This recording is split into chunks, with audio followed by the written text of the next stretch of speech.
Et les voilà partis. Ridicas et Pépé pourra. Zarkava vous aviez rendez-vous avec l'histoire. Zarkava, ce rendez-vous, vous ne l'avez pas manqué. Paul Gall, il n'est peut-être pas vaincu, mais il est aujourd'hui invincible. La championne de mon cœur qui va terrasser l'opposition. Jean-Michel Bazir, Republic, on vous aime. Trêve formidable ici, va s'imposer, rester invaincu. Incroyable docteur de ballon qui rentre dans l'histoire.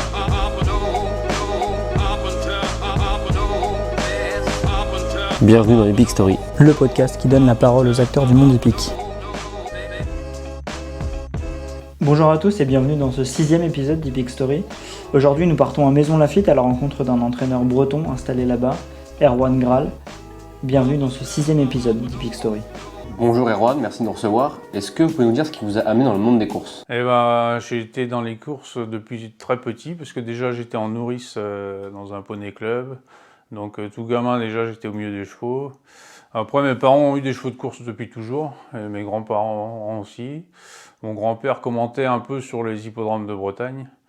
Donc depuis tout petit on a été sur les champs de course et voilà, c'est une passion qui est très ancienne, quoi. On a toujours reconnu ça. Les chevaux de concours et les chevaux de course à la fois en même temps. Erwan, quel est votre premier souvenir d'hippodrome ? Bon, le premier souvenir d'hippodrome, c'est faire des tours de poney sur le champ de course à Morlaix. Voilà, pendant les courses hippiques, il y avait toujours des baptêmes poney, donc on s'occupait de ça et puis on suivre les parents et suivre les chevaux d'obstacles toujours depuis le début. Et c'est quoi votre parcours jusqu'à votre installation ici à Maisons Lafitte ?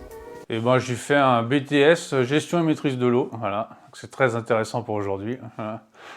Ça ne sert pas à grand chose.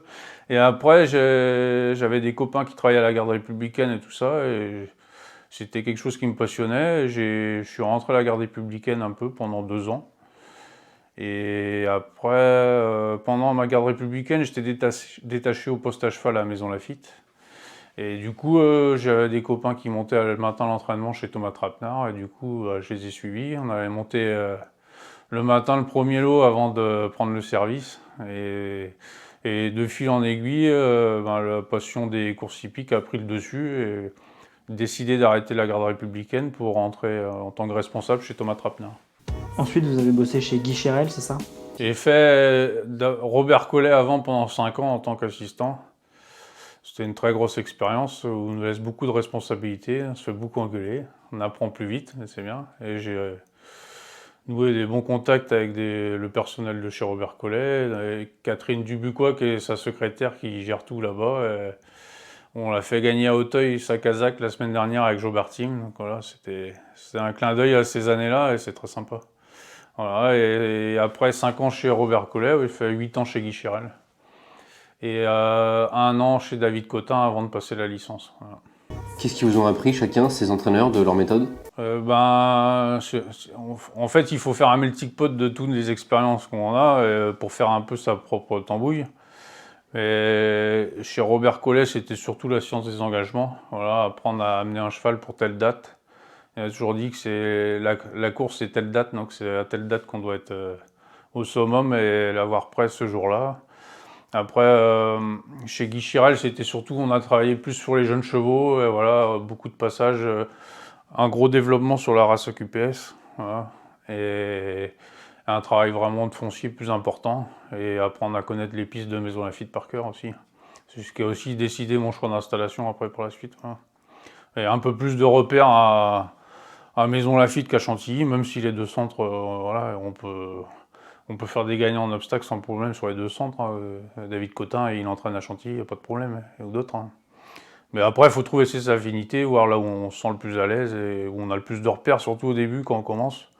On n'a pas forcément beaucoup de chevaux, pas forcément des chevaux de première qualité.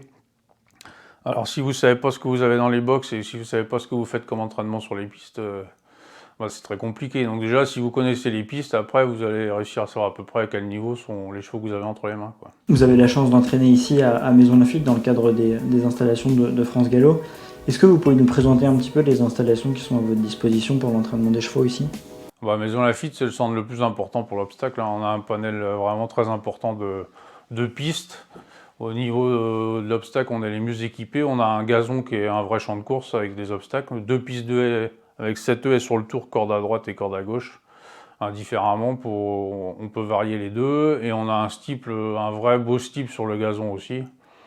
Alors, Louisa Carberry, elle est venue préparer Docteur de Ballon il y a 2 ans pour le grand steeple. Elle a amené son cheval à la Maison Lafitte pour faire un dernier boulot, voilà. Donc ça veut dire quelque chose, hein. Il y a David Cotin, il amène ses chevaux aussi de temps en temps pour sauter ici. Et il y a pas mal d'entraîneurs à l'extérieur qui viennent, donc ça veut dire qu'on est quand même bien équipé, on a tout ce qu'il faut, quoi. Après, on a ce qu'on appelle le rond à dents, donc c'est là un peu... C'est un rond en sable où on retrouve tout type d'obstacles, du plus petit au plus gros. Voilà, où on travaille le plus souvent pour nous. Et un gros avantage du centre aussi, c'est ce qu'on appelle les pistes jaunes. Et c'est des pistes qui sont en montée assez profonde, où on peut travailler vraiment le fond des chevaux. C'est ce qu'on recherche sur les chevaux d'obstacle. On ne travaille pas trop sur la vitesse, mais surtout sur le cardio et l'endurance. Et avec ces pistes-là, on trouve vraiment un bon outil de travail pour préparer les chevaux d'obstacle. Vous avez combien de chevaux ici à l'entraînement dans votre écurie? Et bah, ça tourne à peu près une 40aine de chevaux en roulement en permanence. Moi, l'idée, c'est que les chevaux, ils sont jamais là toute l'année à l'écurie. Il n'y a pas un cheval qui reste là 365 jours. J'aime bien qu'ils fassent des breaks et je préfère les avoir moins longtemps et qu'ils fassent des petites coupures au repos et qu'on les reprenne après en fonction des objectifs. L'été, c'est très calme, il n'y a pas grand-chose. L'été, on travaille que les 2 ans ici. Les chevaux qui courent, entre guillemets, ils sont en vacances. On les reprend début août là, pour préparer le meeting d'hiver, là, mais j'aime bien un roulement, voilà, ça tourne à une 40aine à peu près. Ça permet d'adapter un peu l'entraînement, de ne pas entrer dans une grosse masse. On peut se permettre d'adapter en fonction des chevaux qui sont un peu... Certains ont besoin de plus de boulot, d'autres moins. Voilà, on peut faire un peu plus à la carte que quand on rentre dans un système à 200 chevaux, quoi. Et du coup, comment vous gérez les vacances des chevaux? Vous les envoyez où? Et ben, il y a il y a plusieurs solutions. On travaille beaucoup avec les éleveurs du centre de la France. Donc là, eux, ils ont de quoi s'occuper des chevaux au repos, donc ils les récupèrent. Et sinon, je travaille avec quelqu'un, Michael Perdriel, là, à côté du Lion d'Angers, là, voilà, qui s'occupe de mes chevaux.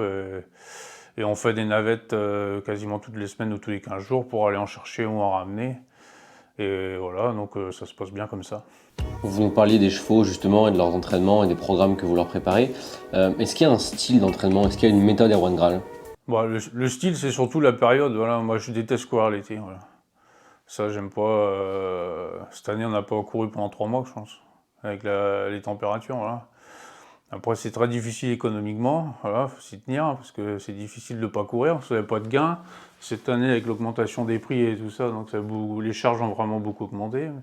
Mais après, quand vous courez et que vous ouvrez la porte du box le lendemain pour dire qu'il est pété, voilà, le résultat, c'est terminé pour la carrière du cheval. Donc, après, c'est un choix. L'objectif, c'est de les amener au top un peu, on va dire, sur un programme qui ressemblerait anglo-irlandais, quoi. On les garde plus pour la fin d'année et le début du printemps, quand les terrains sont encore assez souples, voire lourds. Là, c'est plus à notre avantage, plus... Notre méthode d'entraînement nous fait... On a plus de chevaux un peu, entre guillemets, sans être péjoratifs, qui sont des tracteurs que des chevaux de vitesse, donc ils s'adaptent mieux à ces terrains-là. Ouais. Et du coup, comment vous préparez vos chevaux spécifiquement pour qu'ils soient à l'aise plutôt sur le fond, plutôt sur la longueur? Et bah, c'est surtout avec l'aide des pistes, tout simplement, comme on parlait tout à l'heure, les pistes jaunes qui sont des pistes assez profondes.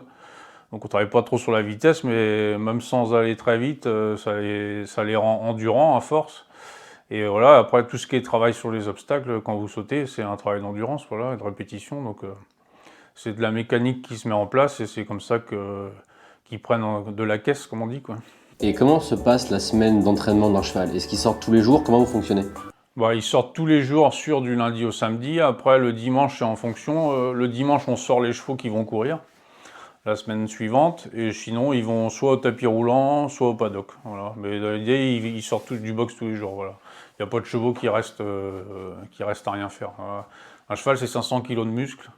À peu près, on ne peut pas laisser des masses comme ça inactives parce que sinon, après là, vous avez des gros problèmes. Voilà. Le lundi, c'est soit des myosites, voilà, des crampes musculaires ou alors des blessures, hein, tout simplement. C'est c'est un sportif à part entière avec une énorme masse, donc ça a besoin de beaucoup d'échauffement. C'est pour ça qu'on marche beaucoup les chevaux avant de commencer à travailler. Il faut qu'ils marchent, il faut qu'ils mettent un peu leur masse en mouvement, qu'ils s'échauffent bien tous les muscles avant de pouvoir travailler. Donc et la récupération, ainsi de suite. On ne peut pas rentrer 5 minutes après avoir fait un bon camp d'air. C'est pareil, il faut le temps que ça récupère. Comment est-ce que vous définissez le programme d'un cheval et les objectifs que vous allez lui fixer pour la saison? Et bah ça, c'est en fonction un peu déjà des origines, souvent, parce que la base, c'est comme les origines. Vous savez, si vous avez un cheval qui est plutôt des origines de terrain lourd ou qui est plutôt un profil à faire les haies ou profil à faire le steeple, mais après, tout ça, ça peut être complètement mis à plat où il faut tout revoir en fonction de ce que vous voyez le matin, parce que des fois, il se passe tout le contraire de ce qui était prévu sur le plan. Et ça, c'est tout l'œil de l'entraîneur et d'avoir une bonne méthode pour pouvoir déceler quelles aptitudes a son cheval. Voilà. En fonction des boulots, petit à petit, on va voir sur le plat s'il est plus à l'aise. Si on va avoir besoin de lui donner une course plate pour débuter parce que on le trouve un peu timide encore et tout ça, donc pour l'avancer. Ou alors s'il vaut mieux, au contraire, ne pas le courir en plat parce qu'il pourrait être un peu chaud et que ça va nous desservir pour courir en obstacle. Et il faut mieux débuter directement en obstacle, voire même débuter directement en steeple parce que sur les haies, il fait pas attention. Et voilà, donc ça, c'est le travail de tous les matins. De toute façon, entraîner, c'est observer. Voilà. C'est de l'observation tous les jours. Voilà. C'est pour ça qu'il faut être là. Pendant son bureau, ça sert à rien. Parce que la théorie, c'est une chose, les engagements, tout c'est parfait, mais tout le monde peut le faire. Voilà. Après, observer, être là le matin, regarder comment ils sont à l'échauffement, comment ils sont à la récupération. Ça, c'est le vrai boulot. L'échange aussi avec les cavaliers d'entraînement, les jockeys qui les montent en course, c'est une partie importante. De toute façon, l'équipe, c'est important. Nous, tout seuls, en entraîneur, on fait zéro. Hein. Ça, c'est rien du tout. Il faut avoir une confiance absolue en gars qui travaillent les chevaux. Moi, je fais 100 kilos, c'est pas moi qui vais travailler les chevaux. Hein. Donc, il vaut mieux que ce soit les gars il faut que j'ai confiance en eux, qui me disent leur ressenti. C'est pour ça que souvent, avec des chevaux qu'on connaît bien, les cavaliers, on essaye de pas forcément les changer à chaque fois. Ils ont des points de repère. Et ils nous disent, ouais, mais aujourd'hui, tu vois, il était moins bien sur cette jambe-là. Donc, voilà, on essaye de corriger, c'est toujours d'améliorer, voir s'il faut qu'il voit l'ostéo, s'il y a besoin de quelque chose, si on le trouve un peu mou, voilà, ou quelque chose comme ça. C'est un travail de toujours, c'est une relation. De toute façon, une écurie, c'est une équipe, hein, ça va pour tout le monde. Hein, voilà. Il faut que tout le monde aille dans le même sens et il y a surtout besoin de beaucoup de communication. Voilà. Il ne faut pas hésiter à parler, il faut que ça communique entre les cavaliers d'entraînement, l'entraîneur, les propriétaires et tout. Et du coup, pour le choix des jockeys qui vont monter en course, comment ça se passe? Est-ce que c'est forcément des jockeys qui les ont déjà montés à l'entraînement? Ouais, normalement, ils les montent à l'entraînement en mode débuté en course. Après, ça arrive le cas contraire, mais déjà, ceux qui montent pour l'écurie de base, c'est Geoffrey Ray en priorité et après surtout Thomas Borin. Parce que c'est eux qui viennent depuis le début les travailler et qui viennent toutes les semaines. Ils habitent pas à Paris, ils habitent dans l'Ouest et ils viennent 1 à 2 fois par semaine pour travailler les chevaux. Et ça depuis le départ. Au début, quand il y avait un cheval ou deux, Geoffrey il travaillait ailleurs, il faisait des heures de route pour venir faire les box avec moi et les sauter alors qu'on n'avait pas grand chose à faire, à travailler. C'était pas très intéressant pour lui, mais bon, il s'est donné la peine depuis le départ de faire ça.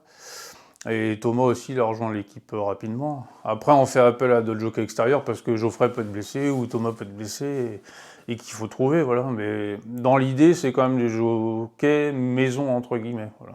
C'est quoi votre plus beau souvenir avec un cheval sur un hippodrome jusqu'à maintenant? Plus beau souvenir sur un hippodrome, si c'est pas moi, c'est Blue Dragon et les deux groupes 1. Voilà. C'était parce que c'est un cheval extraordinaire et qu'on en retrouvera sûrement pas beaucoup des comme lui. Voilà, donc c'était vraiment top de pouvoir s'occuper de ce cheval-là. Et voilà, après, pour titre personnel un peu plus, danser avec Jersey à Nantes, dans les premiers partants, premiers gagnants, donc c'était sympa, avec tout le monde qui était venu, et la famille, les propriétaires, tout le monde, c'était sympa. La course que vous rêvez de gagner? Ouais, c'est pas original ça, hein. On veut tous gagner le Grand Steeple Chase de Paris, parce que quand vous entraînez un obstacle, déjà, vous voulez gagner à Auteuil. Voilà, il n'y a que Auteuil qui compte pour nous. Enfin, et après, le Grand Steeple Chase de Paris, ça reste la course, évidemment. Mais déjà, si vous avez la chance de gagner un groupe 1 à Auteuil, déjà, c'est déjà pas mal. Il n'y en a que 9 dans l'année, alors c'est cher payé, voilà. On a vu que vous achetiez beaucoup de jeunes chevaux, notamment dans l'Ouest. Comment se passe votre relation avec les éleveurs? Qu'est-ce que vous choisissez sur un cheval? Quels sont les critères qui vous plaisent quand vous achetez un jeune cheval? Et ça, c'est une autre facette du métier qui est très sympa, parce que, outre l'entraînement, après il y a la relation, aller voir les jeunes chevaux dans les champs et discuter avec les éleveurs, voir quelles origines vous aimez bien. Installer une relation de confiance avec un élevage, c'est sympa parce que quand vous retrouvez après tous les ans les frères et les sœurs d'un poulain que vous avez eu, vous avez plus de repères. On va dire, on va faire attention, cette jument elle était tendue, on l'avait, voilà. Essayer de ne pas refaire les mêmes erreurs qu'on avait faites avec elle, avec les suivants.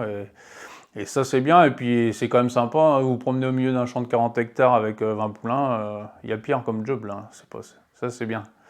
Et après, voilà, on essaye de choisir des gens en fonction de notre budget, hein, parce que c'est toujours pareil, on n'a pas un budget limité, donc on essaye de faire des arrangements des fois avec les éleveurs, comme ça. Donc ça, c'est important d'avoir une relation de confiance avec eux pour pouvoir essayer de trouver des bonnes associations comme ça. On peut essayer d'augmenter en qualité un peu en se mettant en partenariat avec les éleveurs. Voilà. Et sinon, après, des fois, c'est au feeling, voilà. C'est en discutant comme ça, il faut. Le meeting palois a débuté il y a quelques jours. Pau, c'est un moment important de votre année. Qu'est-ce qu'on peut vous souhaiter pour ce meeting et quels sont les objectifs que vous allez vous fixer pour ce rendez-vous? Eh ben, Pau, c'est la moitié de l'année, quasiment pour nous. Donc c'est plus qu'important. On garde beaucoup de chevaux pour ce meeting-là. Et on va en avoir une trentaine à courir à peu près, normalement. Voilà, les objectifs, c'est que tous les chevaux courent bien, tout simplement, d'essayer d'être le plus performant possible. Voilà. Et si on peut faire un peu de commerce, parce que c'est le nerf de la guerre, c'est bien aussi, voilà, on peut s'en empêcher. Et voilà, après, il y a quelques bons chevaux pour les handicaps, là, qui sont toujours sympas. Donc je compte bien sur Black Boa et UP4T pour essayer de me ramener un panier de foie gras à Biraben. Voilà. Qu'est-ce que vous aimez particulièrement dans ce meeting de Pau? Bah, à Pau, en fait, on bosse beaucoup, il y a les courses tout le temps, mais c'est vraiment une autre ambiance, quoi. Il y a un esprit un peu colonie de vacances entre toutes les écuries qui sont groupées au même endroit. Et c'est quand même un esprit sympathique et convivial. Le soir, toutes les écuries se retrouvent pour aller boire un verre ou pour aller manger ensemble. Et c'est quelque chose qu'on n'a pas durant tout le reste de l'année à Paris. Voilà. Tout le monde reste compétitif et on est tous concurrents, mais il y a quand même un bon esprit, une bonne entente, je trouve, entre les écuries. Après, les dirigeants et l'équipe de M. Broucker à Cers font tout pour nous mettre à l'aise. On est vraiment très bien reçus, on a toutes les installations qu'il faut pour préparer les chevaux le matin. C'est un peu comme un centre d'entraînement à Maison Lafitte, on a les gazons, on a les haies, le steeple. Quand vous débutez en steeple à Pau, le steeple que vous avez à disposition le matin, c'est quasiment le même que sur le champ de course. Voilà. Et ils font tout pour nous aider et ça, c'est quand même très agréable. Dans le même temps, un autre meeting se déroule à Cagnes. Vous avez choisi d'aller à Pau, vous préférez Pau. Est-ce qu'il y a une raison en particulier à ça? Bah, c'est surtout par rapport à nos chevaux. Nous, on a comme on disait tout à l'heure, un peu des tracteurs. Je pense que si je vais à Cagnes, je vais finir dernier à tous les voyages, quoi. Voilà. Nos chevaux, ils sont pas formatés pour ce genre de course. C'est plus des chevaux de terrain lourd, un peu plus, entre guillemets, plus gros sauteurs. Donc, ils sont pas adaptés au profil de champ de course de Cagnes, qui est un peu plus rapide, voilà, où il y a moins à sauter. Voilà. Erwan, vous avez brillé avec 2 chevaux cette année, notamment Joldam Dubreuil qui a remporté une listed à Auteuil et Icon Angevine qui a remporté un groupe pour AQPS en plat. Qu'est-ce qu'on ressent avec ces 2 chevaux quand on gagne des courses aussi magnifiques? Et racontez-nous un petit peu l'histoire de ces 2 chevaux sur cette année. Bah, Jolie Dame, c'est ce qu'on parlait tout à l'heure, un peu c'est la relation avec les éleveurs, comme ça qu'on a commencé depuis le début. Voilà, et la pouliche est arrivée parce que j'avais eu d'autres produits de l'élevage. Et voilà, du coup, ça s'est très bien passé, on s'y attendait pas, c'était quand même énorme, entre guillemets, de pouvoir gagner une course de Black Type à Auteuil avec un 3 ans, vu la cohérence qu'on y retrouve, mais c'était vraiment sympa. Et du coup, ouais, c'était vraiment un bon moment. Et la jument, elle s'est blessée un petit peu après sa course de Compiègne, et là, normalement, elle va partir à l'élevage. Donc, ça, j'espère que ça va faire une bonne mère et qu'on aura des bons produits pour la suite, voilà, avec elle. Et Icon Angevine, c'est pareil, j'ai eu les produits de l'élevage quasiment depuis le départ. Harry Sadous et Jet 27 avec qui on a eu une belle réussite, notamment à Pau, et les 2 chevaux avaient gagné à Pau en débutant. Et voilà, Icon, c'est une machine sur le plat. Elle est capable d'accélérer comme un pur sang, et voilà, c'était vraiment très sympa de pouvoir courir les groupes. Elle va encore faire toute la saison prochaine le même programme avant de partir à l'élevage. Parce que sa propriétaire est éleveuse, surtout principalement maintenant, et donc l'idée c'est de pas non plus l'user de trop en course, c'est pour ça qu'elle veut pas qu'on la court en obstacle, alors qu'elle potentiellement elle pourrait gagner à Auteuil demain, c'est une très bonne sauteuse aussi. Mais là aussi, d'où est le dialogue important pour savoir quels sont les objectifs. Là on pourrait dire on la court absolument en obstacle, mais l'objectif c'est que la jument soit poulinière et qu'elle puisse prospérer pour l'élevage fleuri après. Donc l'idée c'est on la court en plat et puis après elle sera à l'élevage l'année prochaine. Et du coup son objectif l'année prochaine c'est le prix de cran. Voilà, on va tout axer pour gagner le groupe 1 des AQPS au mois de septembre à Longchamp. Cette année on est arrivé en faisant une course de rentrée, elle est seconde très très bien, elle est battue par Olé qui était la meilleure de l'année de toute façon. Donc elle n'avait pas à rougir, elle s'est très bien comportée. Cette année, on va faire axer le programme un peu différemment, on va commencer un peu plus tôt. Et on va essayer de l'amener au top pour le groupe 1, voilà. Dans vos box, il y a un cheval qui s'appelle Milord du Ménil, qui est un cheval qui a beaucoup de propriétaires, c'est une association de plusieurs propriétaires. C'est un mode de propriétariat que vous voyez de plus en plus avec beaucoup de propriétaires sur un même cheval. Bon, je pense que c'est une très très bonne passerelle pour amener des nouveaux propriétaires aux courses. Voilà. Il y a très peu de gens maintenant qui sont capables de payer des pensions de chevaux de course à 100%, d'avoir plusieurs chevaux, parce que c'est un coût énorme. Et ce que je dis toujours, quand vous regardez votre cheval courir, que vous ayez 10% ou 100%, au moment du passage du poteau, la sensation c'est exactement la même. C'est votre cheval. Voilà, que vous ayez 10 ou 100%, ça ne change rien. Et c'est quand même sympa, c'est convivial de vivre une aventure ensemble, d'être plusieurs propriétaires. Et maintenant, avec les groupes WhatsApp et tout ça, on partage les infos, on met les vidéos, tout le monde peut suivre, même s'il n'habite pas Paris, on peut voir le cheval travailler, suivre les engagements, voir la course, tout ça. Donc l'avenir, c'est ça. L'idée, c'est la convivialité. Et de comme ça peut naître d'autres vocations. Des gens qui ont potentiellement un peu plus de moyens peuvent décider après de prendre leurs agréments à 100% et d'acheter un cheval tout seul. Erwan, une question qui porte un peu plus sur la discipline de l'obstacle. On constate qu'il y a de moins en moins de partants en obstacle. D'ailleurs, pour l'an prochain, France Gallo a décidé de supprimer un certain nombre de courses du programme. Comment est-ce que vous expliquez ça, qu'il y ait moins de partants en obstacle, et comment est-ce qu'on peut faire pour relancer un petit peu cette discipline ? Il va sûrement falloir...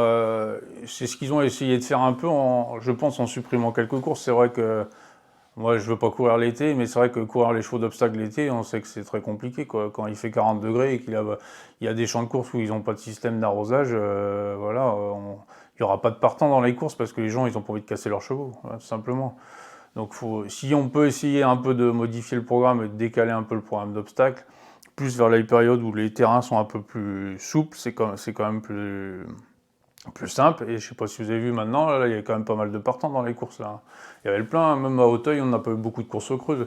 On a eu quelques courses creuses où il y avait des courses fermées dans les courses d'AQPS, mais sinon dans le reste, il y avait des partants. Voilà. Même là, pour le début du meeting, à Cagnes-sur-Mer, il y a eu pas mal d'éliminés et tout ça. Donc le vivier, il est là. Après, je pense que c'est surtout une question climatique et de terrain. Voilà. Vous n'avez pas envie d'aller courir votre cheval pour le casser, quoi. Erwan, on constate qu'il y a aussi de moins en moins de monde dans les hippodromes, à quelques exceptions près, notamment sur les très grandes journées de course, et à quelques exceptions aussi en province. Comment est-ce qu'on peut faire pour relancer l'attractivité des hippodromes et faire revenir les gens sur les champs de course ? Ça, c'est une bonne question. Si j'avais la solution, j'aurais donné déjà. Mais c'est vrai qu'il faut essayer de se bouger, quoi, créer des animations, amener surtout des gens qui ne connaissent pas forcément les courses. Voilà, et ça c'est pas facile, c'est difficile à comprendre que dans certains champs de courses de province, il y ait foule, et que limite on refuse du monde, et qu'à d'autres endroits il y ait personne, alors que, entre guillemets, le spectacle c'est le même. Voilà, et ça c'est pas facile à expliquer, c'est une question de mentalité dans les régions et tout ça. Il y en a qui sont attachés aux chevaux, d'autres régions un peu moins, mais c'est vraiment un sujet compliqué. Après, je pense qu'ils ont essayé de faire quelque chose. Les jeudis de Longchamp, il y a sûrement du pour, il y a du contre. Mais au moins déjà, ça amène de la population un peu sur le champ de course, ça amène de la vie. Peut-être qu'effectivement, il y a des gens qui sont plus là pour faire la fête que pour les courses, mais dans le nombre de personnes venues, il y a peut-être quand même quelques futurs clients. Je pense qu'il y a des bonnes initiatives aussi. Et le championnat des grandes écoles, nous on reçoit pas mal de cavaliers qui font le championnat des grandes écoles tous les ans. Et je sais qu'à chaque session, dans ces cavaliers des grandes écoles qui à la base ne connaissent pas du tout les courses hippiques, et il y en a qui ont pris leurs agréments, soit qui montent en gentleman ou en cavalière, ou qui ont pris des agréments de propriétaire. Donc ça, c'est des bonnes initiatives. Il faut essayer d'ouvrir un maximum nos portes et essayer de faire découvrir le plus possible, parce qu'on, même si l'image, je pense, un petit peu améliorée quand même, qui est un monde qui paraissait très fermé, ça l'est un petit peu moins, mais ça reste quand même fermé, donc il faut essayer d'ouvrir au maximum. Voilà. Erwan, on arrive à la fin de cet entretien. Qu'est-ce qu'on peut vous souhaiter pour les prochains mois et pour l'année prochaine, puisqu'on est déjà à la fin de l'année ? Que ça se passe bien avec les chevaux soient en forme. Après, nous, ça devrait aller. Ça. Si les chevaux sont en forme, normalement, nous, ça va aussi.